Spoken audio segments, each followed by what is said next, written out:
Where are you at now with your life? What's happened to you? And at this point in my life, wallah,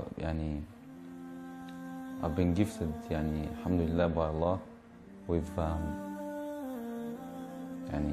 cancer throughout my body, and I've changed my whole life to sort of helping people. Why do you call it a gift, Ali? And alhamdulillah, it's a gift because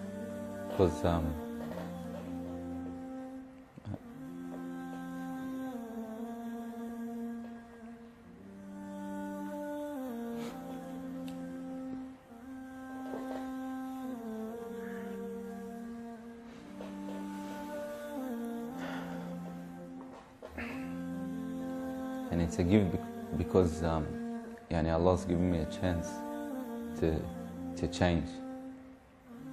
What has having cancer, what has it opened your eyes to? SubhanAllah, everything in life, even the smallest gift, like breathing fresh air.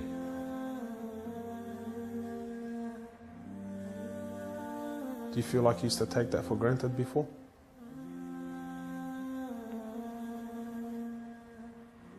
How long have you had cancer for?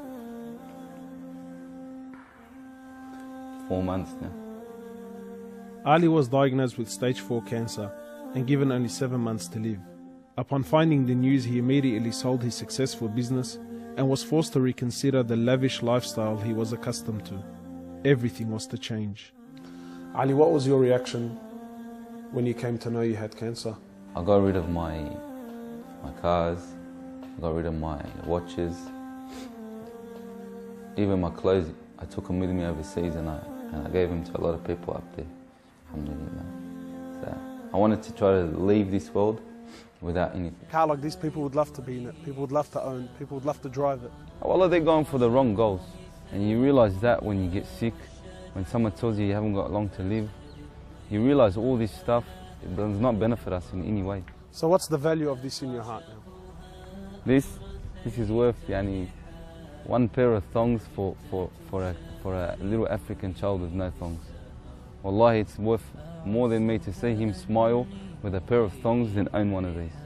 Wallah al-Azim. Ali has since dedicated the remainder of his life and wealth to helping those who are far less fortunate than him. After an emotional journey to Africa, Ali has established a charity titled Muslims Around the World Project. The organization wasted no time in the construction of a masjid and a school in Africa to serve as an ongoing charity for him when he finally has to depart this world. Well, it all started from when I went to the cemetery when a brother that has cancer passed away. And I was at the cemetery and I was just thinking to myself, after you go, there's nothing. There's no one there for you. No mother, no father, no brother, no sister, except for your deeds. And even your money is not going to be there for you. So the only thing that's going to be there for you is a sadaqah. And that's the only thing that's going to help you gradually through your time in the grave till you get to the ultimate destination. I just wanted to make a little video clip for all the followers that have supported me from day one and come on this journey with me since day one. May Allah rewards all you guys, and inshallah you continue to support me and MATW, inshallah. Well, the first thing is a little piece of advice to the brothers and sisters. As you see in this life, we had the cars, we had the money, we had everything, alhamdulillah. But subhanallah, a lot of people during the period of when I was sick, they'll send me messages, brother, you're guaranteed paradise, brother, you've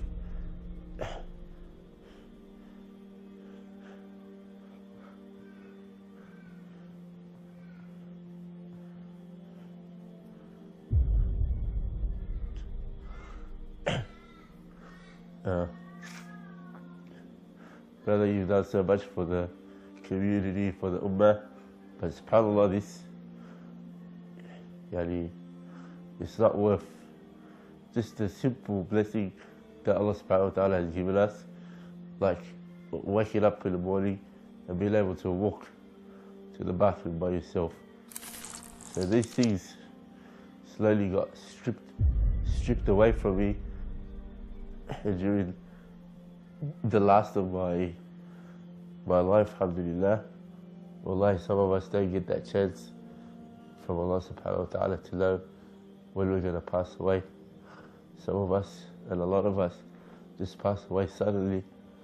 You've heard many stories where brothers and sisters have died in clubs or overdosed, or whatever it is, subhanallah.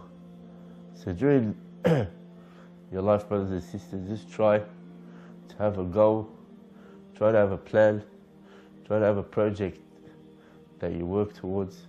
Even if it's not you personally doing it and you're funding someone else's projects, just do something, because wallahi, you're going to need it on the day of judgment.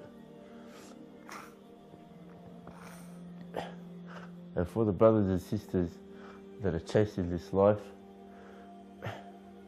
one of my advice to you guys is, this life is becoming, before we used to say 5 years ago, 10 years ago, certain things were happening.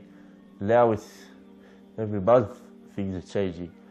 And Allah, we're following our desires more than we're following Islam these days. We're just going to be careful, because wallah, it's not a joke anymore. Our kids are getting affected. Everyone's getting affected. Wallahi, sometimes I used to just sit on my bed and cry, because I just wanted that support from people. And then subhanAllah, Allah subhanahu wa ta'ala brings you people that you've never thought they'll be a part of your life, or friends, or you didn't even know they existed. When I used to travel, I used to meet certain people. A lot of them actually went out of their way to come all the way from Dubai or the UK or wherever it was, to come to actually visit me when I was sick or in hospital. Or that's love for the sake of Allah subhanahu wa ta'ala. No photos, no nothing like that. Just come to visit. 14-hour flight just to see if I'm okay, subhanallah. So for the people that are out there that are sick or worried or stressed, come on, I say to you people, don't worry. Allah subhanahu wa ta'ala will send you people that you've never expected if you really need someone. You just have to have trust and tawakkul in Allah subhanahu wa ta'ala.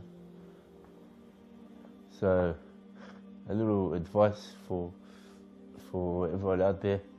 Inshallah, if you can inspire 1, 2, 3 people to do something, remember when you're in that grave, inshallah, then you'll be getting rewarded for everything they've done, for all the people they've brought to Islam, and inshallah that'll help on the day of judgment. So always try to have a project or a plan that you're working towards in this life, inshallah. Inshallah that'll help us in our grave and the hereafter. Jazakallah khairan wa assalamu alaikum. I ask Allah subhanahu wa ta'ala to make him from among his awliya'i as-salihin. Ameen, ameen, Allahumma ameen. Yani, if you looked at his life towards the end of it, he achieved 3 things in his life, 3 things. Number 1, he achieved this cancer that Allah subhanahu wa ta'ala blessed him with. He himself considered it a gift of 3 years. Bi-idhnillah, that cancer of 3 years, its effect is that it would have, bi-idhnillah ta'ala, washed and cleansed his heart and soul from the sins that he had done in the past. That's the 3 years of cancer, it would have worked for that, inshallah. Number 2, he achieved that he established a project in his life before his death, which was the MATW project, Muslim Around the World project, which we all know about it. He established it, and we ask Allah Azza wa Jal that becomes a sadaqah jariyah, an ongoing charity for him. Ameen. Basically, an ongoing charity means that it's a river of hasanat for him as he is in his grave. He sits down, he doesn't do anything. As long as people are benefiting from his project, as long as people are being fed by his project and looked after, as long as it exists, to bi-idhnillah, it's got a long way for its existence. as long as it exists, he's earning rewards in his grave, as long as people are benefiting from it. And you need to ask yourself, what is your project, my brothers in Islam? Ali, when he's resurrected on the Day of Judgment and he stands before Allah, very easy to say, oh Allah, this is my project. This is what I did for your sake, and this is what I present before on the Day of Judgment. On the Day of Judgment, when you're resurrected, what's your project? What's this big thing you're working on that you're going to present before Allah and say, oh Allah, this is what I did for your deed? Ali had something, MATW project, with no hesitation he'll come up and say, this is my project. That's his second achievement. And the third achievement, and this is biyadillahi subhanahu wa ta'ala, that he died during the blessed month of Ramadan. 3 years of sickness. Who would have expected he's going to land right in Ramadan and way into Ramadan on the 11th day? When Nabi sallallahu alayhi wa sallam, he says, so we can understand what it means to die in Ramadan. And Nabi sallallahu alayhi wa sallam says in the authentic hadith, Man khutima lahu bisiyami yawm dakhal al-jannah. Anyone who fasts one day for the sake of Allah, which are the days of Ramadan, and that was his last action before he dies, guaranteed he enters the paradise. Ramadan is a month of fasting. Ali would have been fasting if his health was there, so it's counted for him as a fast. Bi-idhnillahi ta'ala, he enters the paradise because of this. We ask Allah Azza wa Jal for him that. This is the end of the rich, and this is the end of the poor, and this is the end of the most beautiful woman, and this is the end of the most ugliest, and this is the end of the poor and the rich. Everyone, this is the end. Heather, this is the end. Fanta, you're supposed to wake up, and you're supposed to realize that you don't have much time in this life. Very soon we're gone. Allah Azza wa Jalla says, Alhaakum at-takathur. This has distracted you. At-takathur is this, the money. Alhaakum hatta zurtum al-maqabir. Until you visit the grave, until you die and you're buried. And Allah Azza wa Jalla is saying, until when? Until when is this going to distract you? Until the day you die? By Allah, I can guarantee and swear to it that more than 90% of us here have enough money to live for the next few years. But still you find you busy. Busy doing what? Rafi salat in the masjid, no Quran, nothing of the good. Whatever he can, and he gives it like a joke like this. For my brothers in Islam, what you have, if it's enough for you, understand this is a blessing from Allah. Use the remainder time to worship Allah subhanahu wa ta'ala. At the end, my brothers in Islam, I say to you, this is the grave. Ask Allah Azza wa Jal to forgive him for his sins and shortcomings. We ask Allah subhanahu wa ta'ala to bestow his mercy upon him, to accept from him his deeds, and to keep his sadaqah jariyah going, so that it becomes long-lasting hasanat for him in his grave.